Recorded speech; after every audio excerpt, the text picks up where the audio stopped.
Bahia, tá matando o torcedor do coração. No finalzinho entregou o empate para o Internacional.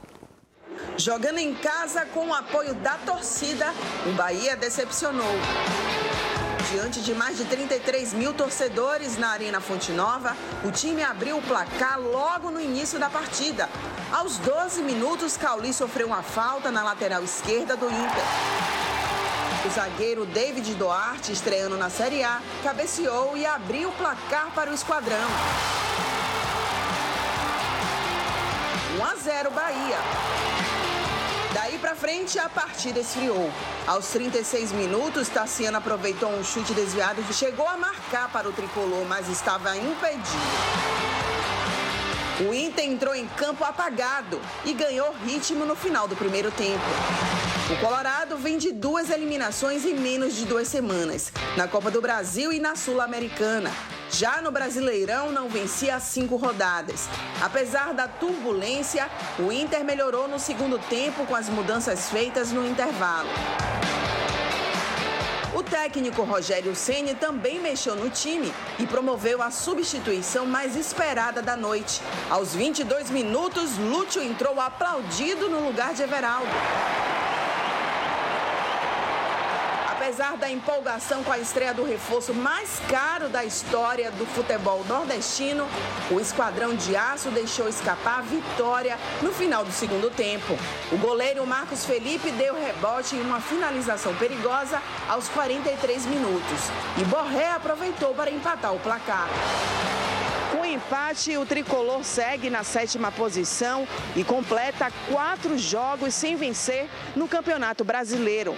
Mas agora vira a chave para a Copa do Brasil e nesta terça-feira enfrenta o Botafogo no Newton Santos. No primeiro tempo fizemos um bom primeiro tempo, eu achei. No segundo tempo a gente caiu um pouco, alguns jogadores com pouca minutagem até hoje jogaram. Alguns desfalques, outros jogadores como Lúcio, que estreou hoje, enfim. Não é tão simples de você assimilar todo esse processo. 4 jogos sem vencer, preocupando o torcedor, né? O Bahia começou o campeonato de forma surpreendente. A gente sempre alertava aqui, né? Por mais que o torcedor tem todo o direito de se empolgar, pensar em título, né? Ninguém está aqui para dizer que não. Inclusive, futebol, meu amigo, tudo é possível. Mas eu sempre pontuei que, para mim, o ano do Bahia era para brigar entre os 10, né? E tentando se ajustar. A gente sabe que tem equipes que começam ali de uma forma mediana, depois dão aquela arrancada, surpreendem, né? O Bahia foi aquele time que, do pelotão inicial, foi a grande surpresa, né? Infelizmente, nos últimos jogos, não tem conseguido apresentar um bom futebol. Porque às vezes você perde, mas não era para ter perdido esse jogo. No final, valem os 3 pontos. Mas nem isso. O futebol do Bahia caiu, de fato. Caiu. Pode ir. Não, eu posso ser redundante aqui? Porque Pode. Quando nós estávamos vivendo aquele momento em que o Bahia estava a 2 gols, perdendo ali nos critérios de desempate para o Flamengo, que era o líder, aí veio aquele avalanche de emoção. É porque eu quero ser líder, é porque eu vou ser campeão. Eu disse, calma, baixa a bolinha. Então eu estou aqui agora com a tranquilidade para dizer que o Bahia tem que focar, e naquele momento eu falei, foca no G6, foca no G6, que o Bahia hoje é o 7º colocado. A gente sabe que a gente está vivendo um projeto a médio, longo prazo, assim foi entregue, e eu continuo acreditando nesse projeto do Grupo City, por tudo que eles têm tentado fazer. Claro que está começando a chegar para a arrumação desse projeto. O Grupo City, para poder conquistar a Champions League, não foi de uma hora para outra. Então, o projeto eu ainda continuo acreditando. Mas o futebol dentro de campo, a história é outra. E o futebol brasileiro é muito difícil. Até comentei, né? No dia Nelsinho estava comigo aqui, o professor Nelsinho, não foi, professor? Que eu falei assim, se o Bahia ganhar a liderança, ele não se sustenta na liderança. E é um fato, é uma realidade. Porque um time que vinha fazendo a campanha que fez, sendo qualquer luxo do futebol brasileiro, todo mundo elogiando. Hoje você não vê mais os caras falar de elogios do Bahia. Por quê? Porque o próprio Bahia deixa a desejar nos últimos jogos que tem acontecido.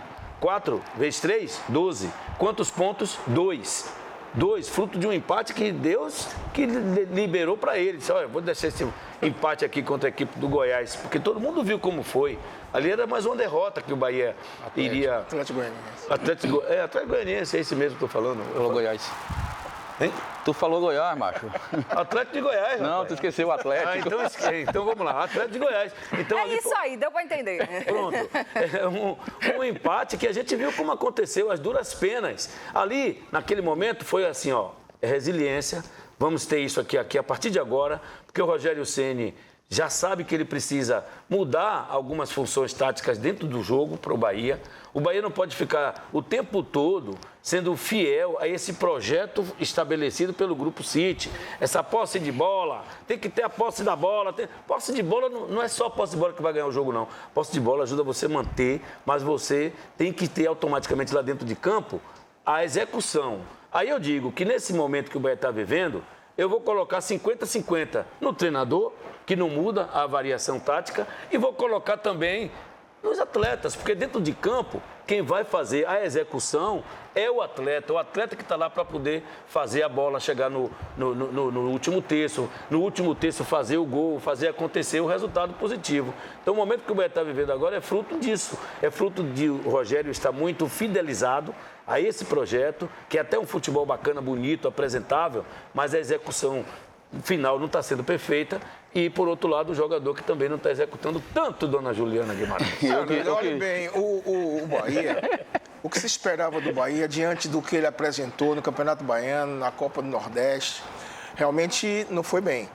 O Bahia, o ano passado, na última rodada, escapou de um rebaixamento. Porém, depois de começar o campeonato, pelo que o Bahia desenvolveu, e realmente foi fantástico mesmo, toda a imprensa brasileira teve que elogiar. O torcedor, que nós sabemos que ele é passional, estava todo empolgado. Mas nós sabemos que para atingir um objetivo num campeonato de 38 rodadas, eu falo isso sempre. Primeiro, você tem que manter a regularidade. Tem que ser produtivo. O Bahia, nós nos queixávamos algumas vezes, o Bahia criava tantas oportunidades e não estava sendo efetivo nas conclusões.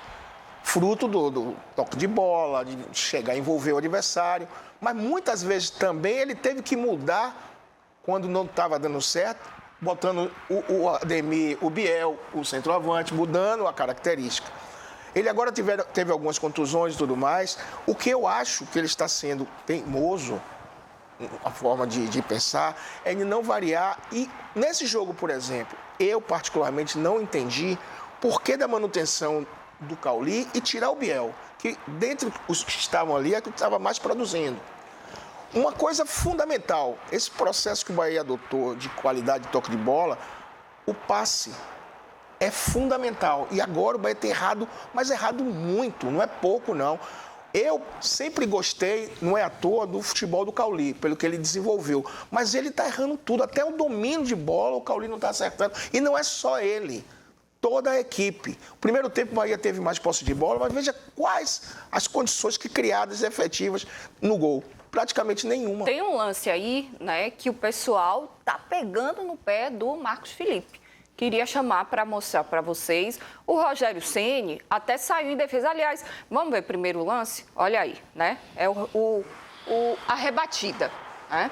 A forma com que ele rebateu a bola. Antes de ouvir vocês, e o Clérison, que não falou sobre o Bahia ainda, mas para embasar seu comentário, meu amigo, o Rogério Ceni saiu em defesa do goleiro Marcos Felipe. A gente está vendo aí o complemento, né, o gol do Internacional. Então, vamos ouvir o que disse o técnico do Bahia depois desse empate amargo. Sobre o gol, o sofrido, é uma bola chata, uma bola difícil. Para quem já jogou no gol, eu posso garantir para você, é uma bola que quando você traz para dentro, quica ali naquele lugar, o gramado é o mais difícil realmente a bola quica muito em cima do Marco. Ele tenta, logicamente, jogar a bola para o lado, né? Mas é um chute chato, não é fácil. Eu sei que o torcedor acaba pegando no pé, mas é um chute que eu sei do grau de dificuldade que é para o goleiro fazer essa defesa. E aí, o Marcos Felipe falhou, gente? Falhou. Seria muito mais bonito se Rogério Ceni dissesse assim, eu com a experiência de um goleiro renomado venho aqui e falo, o Marcos Felipe falhou, mas não, tentou amenizar. Se a bola fosse forte, poderia dizer o seguinte, é uma bola difícil porque foi cruzada no chão, mas a bola não teve tanta força, então teve a falha. Foi um frango? Não, mas teve a falha por parte do goleiro. Mas ele jamais iria chegar aqui para dizer, chegar na imprensa para dizer que o cara falhou, pô. Ele não ia fazer isso porque ele tem que estar com o grupo à sua disposição. E o Marcos Felipe mais uma mentira contada várias vezes ganha força de verdade. O cara Acho que às vezes é a forma de falar, gestão de elenco, tipo assim, ó, o que aconteceu, o que eu tiver para falar pro Marcos Felipe, vou falar com ele no vestiário. Justamente. Né? Hoje é o melhor goleiro que nós temos. A verdade é essa, é um fato. Não, mas não errou. Falhou. Falhou. Enfim, é o futebol. Sei que o torcedor tá por aqui. Agora, o do Bahia, porque o do Vitória tá sorrindo à toa.